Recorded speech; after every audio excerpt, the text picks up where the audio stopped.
Washington today, the subject of drugs was discussed during a meeting between President Bush and the Venezuelan President, Carlos Andros Perez.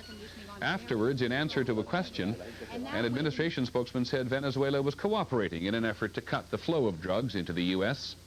ABC News has been investigating whether the government of Venezuela is too easy on organized crime and cocaine traffickers. Here's Mark Potter. The Colombian traffickers are coming to Venezuela. Drug agents say the cocaine cartels are buying up Venezuelan farmland to expand their operations and are using Venezuelan airports and seaports to smuggle tons of cocaine a month to Europe and the United States. Many Venezuelans fear the Colombian traffickers will bring violence and corruption. Law enforcement officials say the Colombians aren't the only problem. While drug trafficking is becoming more visible in Venezuela, it is certainly nothing new here. In fact, police say for the last 2 decades, Venezuela has been a safe haven for powerful heroin and hashish smugglers, smugglers who are high-ranking members of the Sicilian Mafia. The Mafia's journey to Venezuela began in the tiny Sicilian village of Cuntrera-Caruana, where members of the Cuntrera family and the Caruana family intermarried and formed a powerful crime syndicate.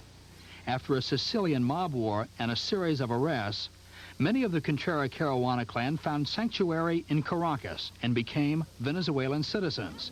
A wise move, since Venezuela refuses to extradite its citizens for trial in other countries. That's why a lot of them are in Caracas, Venezuela, because that's, they're isolated from the rest of the world's justice. According to law enforcement officials, the Cuntrera-Caruana Mafia family runs a multi-million-dollar worldwide enterprise, smuggling heroin and hashish from Southeast Asia and India through Sicily, Great Britain, and Canada to the United States. Police say 60-year-old Pasquale Cuntrera is the clan's powerful godfather. Just yesterday, a U.S. grand jury indicted Cuntrera for conspiracy to distribute heroin.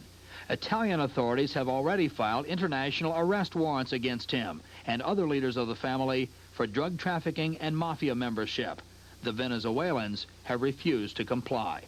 If there is something pending, I do not know about it, but I mean, this has not been an issue, as far as I know, to us. In the meantime, Pasquale lives in this fashionable Caracas neighborhood in a compound surrounded by high walls. Police say his clan has invested in as many as 50 Venezuelan companies, including hotels. In a busy outdoor cafe, Pasquale Cuntrera, the fugitive godfather, mingles freely without bodyguards, apparently enjoying the Venezuelan good life. Police even supplied a motorcycle escort for the wedding of Pasquale's daughter at a posh Caracas hotel last October. In attendance were Pasquale's brothers, who are also fugitives. For the Cuntrera-Caruana family, Venezuela has been a dream come true. Not only are they protected from extradition, there are no local charges. There was a judicial investigation into the Cuntrera-Caruanas in Venezuela, and sadly, there was no proof with which to condemn them. But former police commander Rafael Rivero Munoz questions Venezuela's resolve to uncover that proof.